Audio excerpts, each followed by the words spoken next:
I think I've been waiting like 10 years for this moment. We have two apprentice magicians. We have Josie, we have Eli, and we have our expert, Joe Diamond. What are we learning, man? Are you saying I'm the adult? Because if that's the case, we're in trouble. Let me just say, I don't see anyone older, more adult than me. Fair enough. Before we begin, Josie, could you just cut the card somewhere?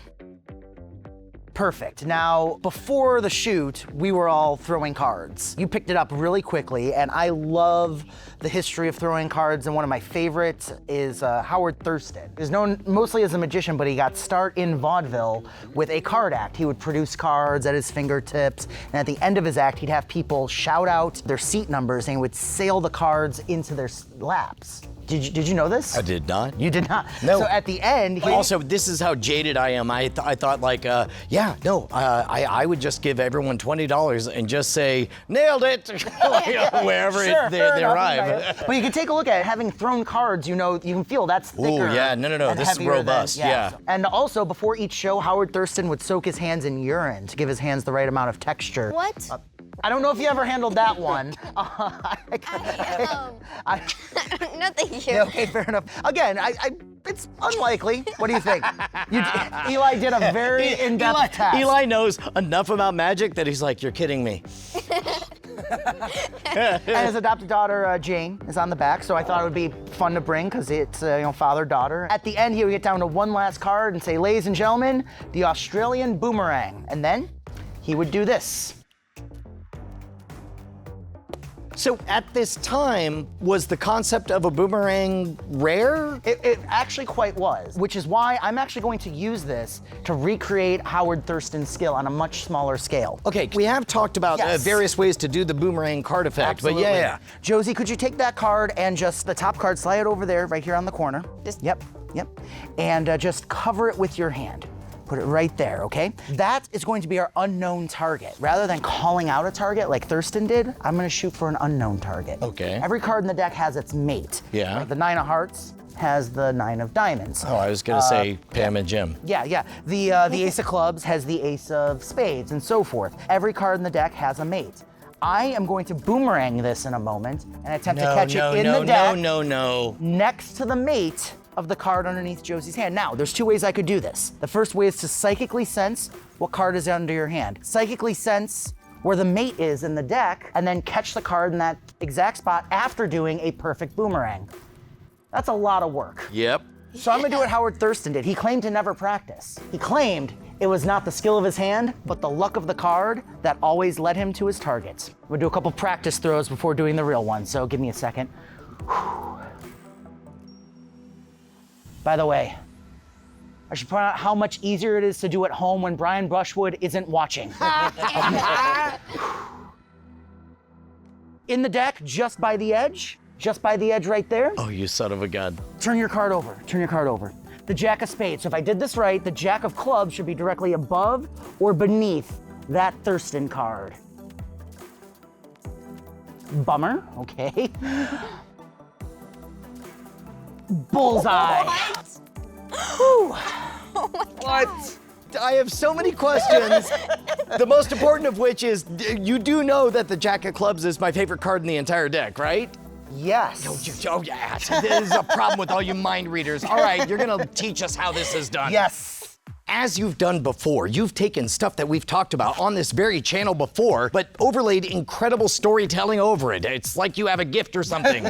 First things first, what you're gonna do is rather than, holding it and doing the standard like long distance throw, you're gonna put your finger on the corner and you're gonna kind of give it a little backspin as you toss it. My tip is always to practice throwing it straight up after a while, and then slowly angle your way out to like a 45-degree angle. And in this case, this card feels like two cards glued together. Yes. This is significantly harder to boomerang. These were designed to go distance. Got it. For accuracy, not for being boomerang. So that is not a line when I say it is harder to do with this than with a random card. Okay, so I guess the first thing we have to do is practice boomeranging. What we're aiming for, all three of us, would be just give it a kick and then catch it.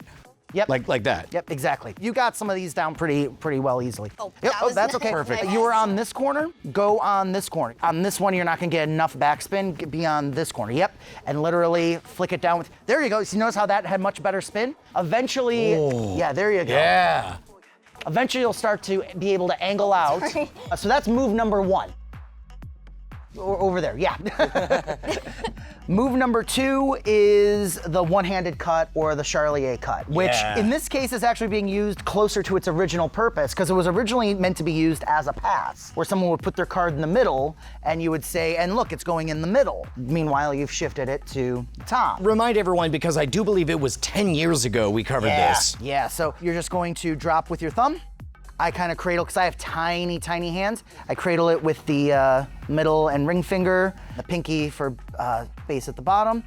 I do that so I can actually let go with my thumb when I first started learning so that this packet could clear and go in. You learned this one. Yes, Do you you remember did, that? but Yes, I'm it's been not a while. very good at That's all. okay. That's Sure, okay. sure, You can sure. do one, right? Yeah, you've got that. there we go. Check this out real quick. What a lot of people like to say is, my hands are too small. My hands are too small. Oh, no. Josie, hold your we hand totally up. proved that. Like, yeah, my hands are just slightly smaller than yours, and you've got like, do you live next to a power no plant or excuse. something? Like, geez. This is interesting because when I do the one-handed cut, I frame it with my right hand and I use my left finger, my left index finger as support so that I can drop half of them down. But in my case, my pinky's over here, but you keep yours on the I keep side. there because if it's there, if I let go, it's just barely balanced. Whereas if it's there, it's kind of cradled a bit, so I can let go with my thumb to allow that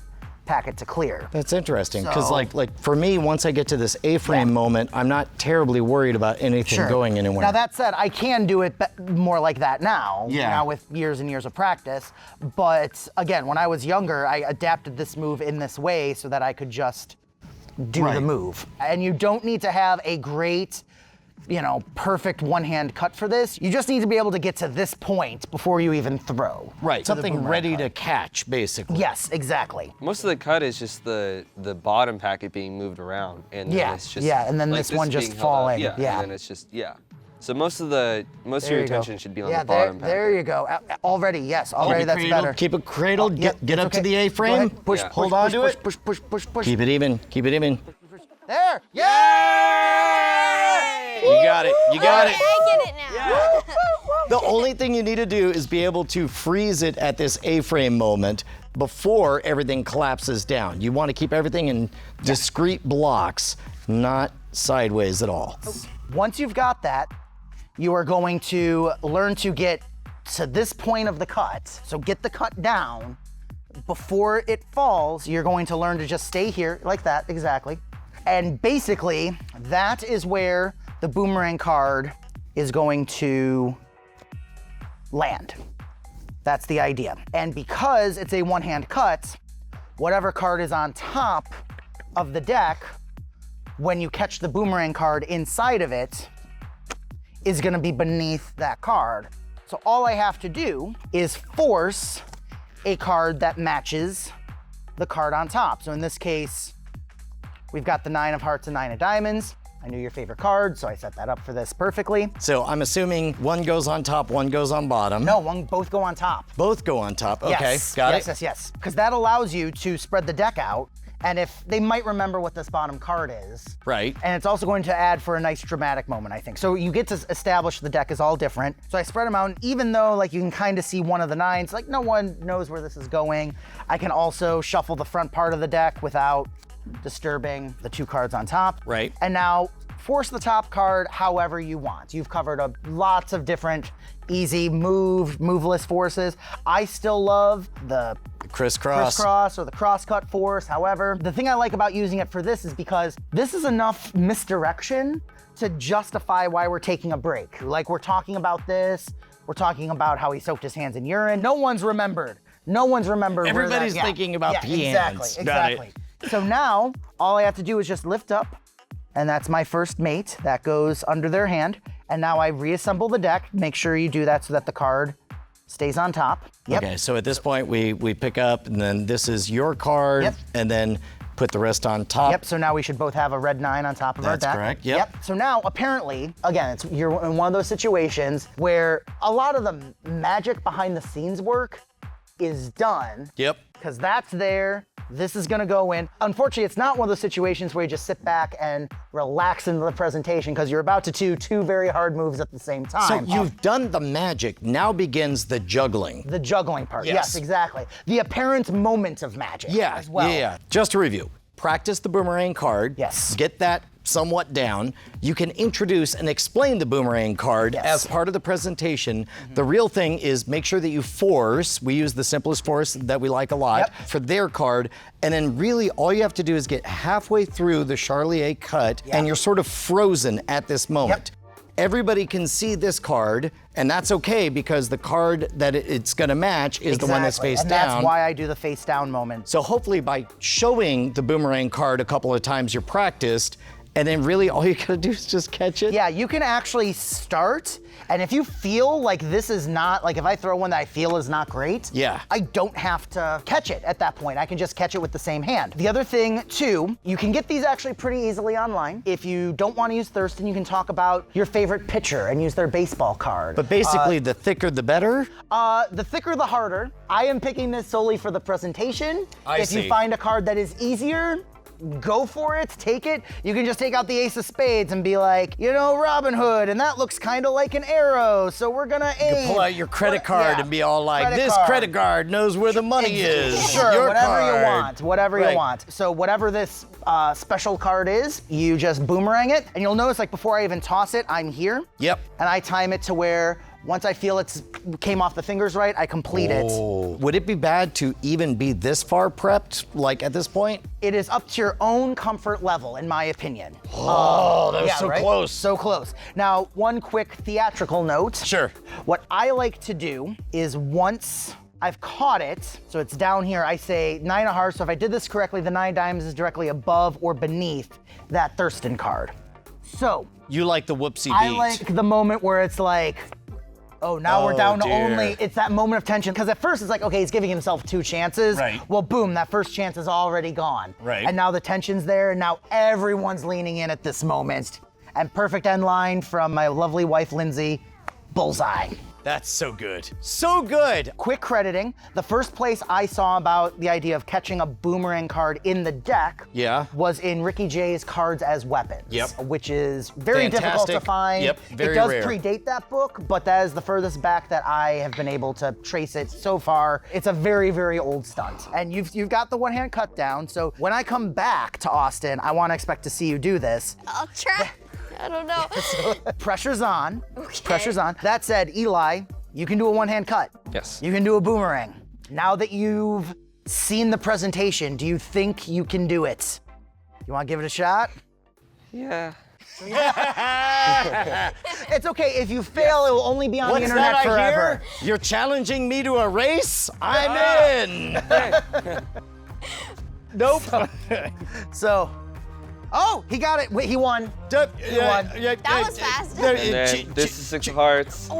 Oh, I. Oh, the suit of one and the value of the other. 6 of diamonds. There you go. He did it. He did it. It all worked out. Are we still in a race? I don't know. We still are in a race. Okay, Okay, Totally two. Ding, ding, ding, Look, ding, ding, two ding, twos, ding, two ding, twos, ding, right? ding, ding. Me, Okay, all right. me, No, I me. got you. Okay, I got this. I got this. Here we go. Here we go. Halfway through the Charlier cut and do the thing, and then, damn it. Mike. Yeah!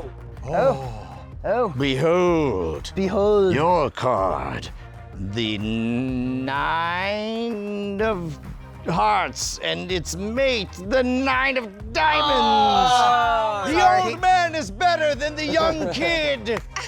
A tale as old as time. Where can people see more of your stuff, Joe Diamond? At Joe Diamond Live on Instagram and JoeDiamondLive.com. Anyway, old people are better than young people. I'm glad we got to the real important part of the lesson. What about those like me that are like in between? Like Whatever, do you seem young to me.